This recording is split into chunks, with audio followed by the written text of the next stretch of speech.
আজকের জীবন প্রায়ই যুদ্ধক্ষেত্রের মতো মনে হয়। প্রতিটি দিন কঠিন প্রতিযোগিতা এবং বাধায় পূর্ণ, যা আমাদের একের পর এক অতিক্রম করতে হয়।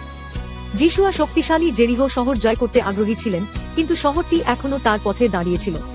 যখন যিশুয়া শুধুমাত্র জেরিহো জয়ের উপর মনোযোগ দিচ্ছিলেন, তখন প্রভুর সেনাপতি তার সামনে উপস্থিত হলেন। প্রভুর সেনাপতির উপস্থিতি দেখায় যে জেরিহোর জয় যিশুয়ার চমৎকার কৌশলের উপর নির্ভরশীল ছিল না, বরং এটি ঈশ্বরের শক্তির উপর নির্ভর করেছিল। আমরা যখন জীবনের যুদ্ধক্ষেত্রের মতো বাধার সম্মুখীন হই এবং শুধুমাত্র আমাদের লক্ষ্যে পৌঁছানোর দিকে মনোযোগ দিই, তখন ঈশ্বর আমাদের পরিকল্পনার চেয়ে অনেক বড় শক্তি নিয়ে হস্তক্ষেপ করেন। আমরা প্রায়শই সবকিছু নিজেরাই সামলানোর চেষ্টা করি, কিন্তু আমাদের মনে রাখা উচিত যে ঈশ্বর সব সমস্যার সমাধানের চাবিকাঠি ধারণ করেন। কাজ, সম্পর্ক বা আর্থিক চ্যালেঞ্জ যাই হোক না কেন, আমাদের সেই ঈশ্বরের উপর নির্ভর করা উচিত যিনি আমাদের এই বাধা অতিক্রম করতে সাহায্য করতে পারেন। যেভাবে প্রভুর সেনাপতি যিশুয়ার কাছে এসেছিলেন, তেমনি যিশু সর্বদা আমাদের কাছে আসেন।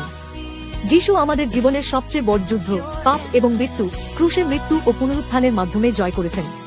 আমাদের জীবনের যুদ্ধ আমরা নিজের প্রচেষ্টায় জয় করতে পারব না, এটি সম্ভব শুধুমাত্র যিশুর উপর আস্থা রাখার মাধ্যমে, যিনি ইতিমধ্যেই পাপ ও মৃত্যুর উপর বিজয় অর্জন করেছেন। যদি আমরা যিশুকে আঁকড়ে ধরি, যিনি আমাদের জীবনের সবচেয়ে বড় বাধাগুলি অতিক্রম করেছেন, তাহলে আমাদের জীবনের বোঝা একা বহন করতে হবে না। মনে রাখবেন, আমাদের জীবনের বাধাগুলি অতিক্রম করা আমাদের শক্তির উপর নির্ভর করে না, বরং এটি যীশু খ্রিস্টের শক্তি এবং কর্তৃত্বের উপর নির্ভর করে। যিশু সর্বদা আপনার সঙ্গে আছেন। তিনি আপনাকে পথ দেখান, পরিচালনা করেন এবং বিজয় প্রদান করেন। যিশু প্রতিদিন আমাদের শক্তি এবং দিক নির্দেশনা প্রদান করেন। জীবনের যুদ্ধ আমাদের প্রচেষ্টার মাধ্যমে জেতা যায় না, বরং যিশুর উপর আস্থা রাখার মাধ্যমে, যিনি ইতিমধ্যেই পাপ এবং মৃত্যুর উপর বিজয় পেয়েছেন। যদি আপনি আজ চ্যালেঞ্জের সম্মুখীন হন, তবে তা একা সামলানোর চেষ্টা করবেন না।